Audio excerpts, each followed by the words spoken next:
Hello students, welcome to GNS classes. Today this is the first video lecture of this channel on the topic of digestive system. This channel is mainly dedicated for ICSE and CBSE board students. Apart from that, also those students who are preparing for competitive examinations can also get benefit from these lectures. আজকে আমাদের subject matter it is only about mouth. মুখের ব্যাপারে আমরা পড়ব. First of all, let me say that we chew the food inside the mouth from the very beginning of the digestive process. Carbohydrate starts to get digested inside the mouth. যে খাবারগুলি আমরা খাই সেগুলি থাকে কমপ্লেক্স ফর্মে. Body এই সমস্ত খাবারগুলিকে absorb তখনই করতে পারবে বা ডাইজেস্ট তখনই করতে পারবে যখন এটি সিম্পলার সাবস্ট্যান্সে ভেঙে যায় বা ব্রেকডাউন হয়. এবার সিম্পলার সাবস্ট্যান্স বলতে কি বুঝি আমরা? ফর এক্সাম্পল, আমরা যদি কার্বোহাইড্রেট ইনটেক করি তাহলে that carbohydrate needs to B broken down into simpler form, that is glucose, and also protein needs to be simplified into amino acids, as well as fat needs to be synthesized into fatty acid and glycerol. তো এই যে fatty acid, গ্লাইসেরল, amino acid, এইগুলি হলো simple substance বা simple form. এই ফর্মগুলি একমাত্র body digest করতে পারে. তাহলে the gist of this is simpler substance যদি হয় ফর্ম তবেই আমাদের বডি ডাইজেস্ট করতে পারে. এই সিম্পলার সাবস্ট্যান্স ফর্ম করার জন্য মেন রোল থাকে এনজাইমের. ফর এক্সাম্পল, মুখের মধ্যে আমরা যে এনজাইমটি পাই তার নাম হচ্ছে ptyalin. It has also another name, that is amylase. এই দুটোর মধ্যে যে কোনো একটা নামে আমরা এটাকে বলতে পারি. মুখের মধ্যে আমাদের রয়েছে তিনটে জিনিস mainly.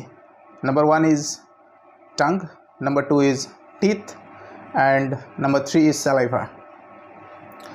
Now saliva is secreted from three glands, actually three pair of glands, that is parotid gland, submandibular gland and sublingual gland. Sublingual gland is present under the tongue. Submandibular gland is present under the jaw, and parotid gland is present on both sides of the ears. These glands are found in pairs. সবগুলোই এই গ্ল্যান্ডগুলোর মধ্যে সবগুলোই জোড়াই জোড়াই হয়. এই গ্ল্যান্ডগুলি থেকে কি হয়? স্যালাইভা সিক্রেট হয়. স্যালাইভা সিক্রেট হওয়ার জন্য আমাদের মেনলি দুটোই আর কি বেনিফিট হয়. এক নম্বর, যে মাউথ কখনো ড্রাই হয় না. মাউথ ড্রাই যদি থাকতো তাহলে আমাদের কথা বলতে, সোয়ালো করতে, ফুড সোয়ালো করতে কী হতো? প্রবলেম হতো. তাহলে এই দুটো জিনিস কার জন্য হয় না? স্যালাইভার জন্য হয় না. The second thing is tongue. টাঙ্গের উপর there are millions of taste buds inside the tongue. As of now if we say then so we experience different taste with our tongue. তাহলে এই টেস্ট এক্সপিরিয়েন্স করতে গেলে আমাদের জানতে হবে যে কোন পোর্শানে, জীবের কোন পোর্শানে কী স্বাদ বা কী টেস্ট থাকে. তাহলে একদমই প্রথমে ইন ফ্রন্ট আমরা কি পাবো? সুইট. ঠিক সেকেন্ড পজিশানে দু সাইডে, লেফট অ্যান্ড রাইট সাইডে আমরা পাবো সল্টি. একদম লাস্টে পাবো বিটার. আর সেকেন্ড লাস্টে দু সাইডে আমরা পাবো সাওয়ার.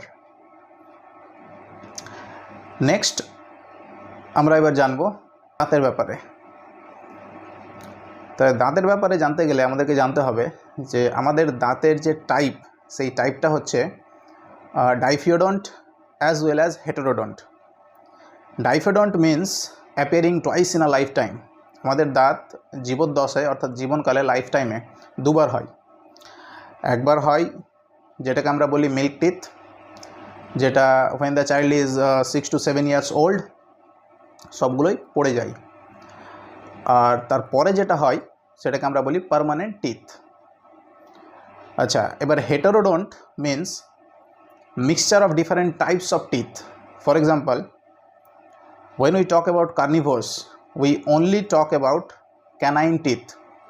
মানে যে সমস্ত মাংসাশী প্রাণীগুলো আছে, those animals who depend on flesh, তো তাদের শুধু ক্যানাইন টিথ থাকে।